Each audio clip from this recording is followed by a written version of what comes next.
Did you know that in March 2026, a high-altitude drone filming the Canadian Rockies captured something that should be physically impossible? As the camera panned across a valley, the background didn't just blur, it de-resed. The trees, the rocks, and the clouds lost their 8K detail and collapsed into flat 64-bit textures. This isn't a camera glitch. This is what physicists call view distance culling. In computer graphics, the system only renders what the player is looking at to save memory. In 2026, it appears our universe is doing the same. If you've noticed that distant mountains look like paintings, or that the ocean horizon seems flatter than usual, you aren't losing your mind. You are witnessing a rendering failure. The system is running out of RAM, and in 60 minutes, we are going to show you the leaked 1996 military data that predicted this exact collapse. Welcome back to the archive. After our investigation into the empty room paradox, thousands of you sent in your own footage of reality stuttering. We are living in a transition period. Between now and the projected global network reset of July 2026, the boundary between physical matter and digital code is dissolving. We've moved past simple theories. We are now in the era of evidence.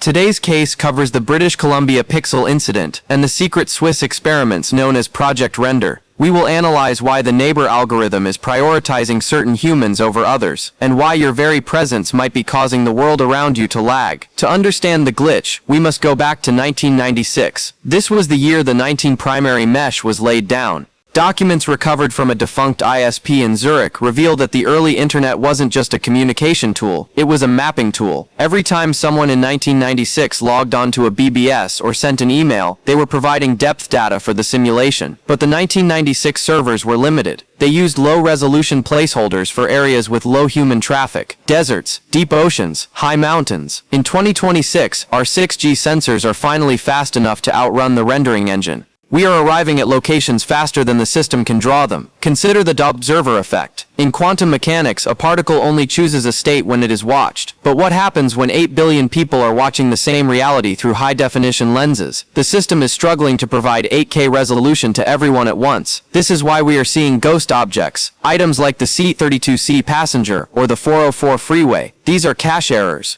They are pieces of 1996 data that got stuck in the 2026 render. In the final 15 minutes of this section, we examine the Swiss experiments. They placed a human subject in a perfectly dark room for 72 hours with a LiDAR scanner. On the third day, the scanner showed that the walls of the room had physically disappeared. The subject was sitting in a white void. The conclusion: if the system doesn't detect a light source or a conscious render request, it simply deletes the environment to save power. You aren't standing in a room, you are standing in a potential space that only builds itself when you turn your head. The empty room wasn't a warning, it was a symptom. As we approach July 2026, the logs will become longer. You might walk into a grocery store and find that the labels on the products are unreadable gibberish for 3 seconds before they load. You might see a bird frozen in mid-air. This is the archive collapse. The 1996 infrastructure can no longer support the 2026 demand. A reset is coming. The question isn't whether we are in a simulation. The question is, when the system reboots in July, will your user profile be migrated to the new version, or will you be deleted as inactive data? Look closely at the world tomorrow. If you see a tree with jagged edges or a cloud that doesn't move, don't look away. The more we watch, the harder the system has to work. Don't let the render rest.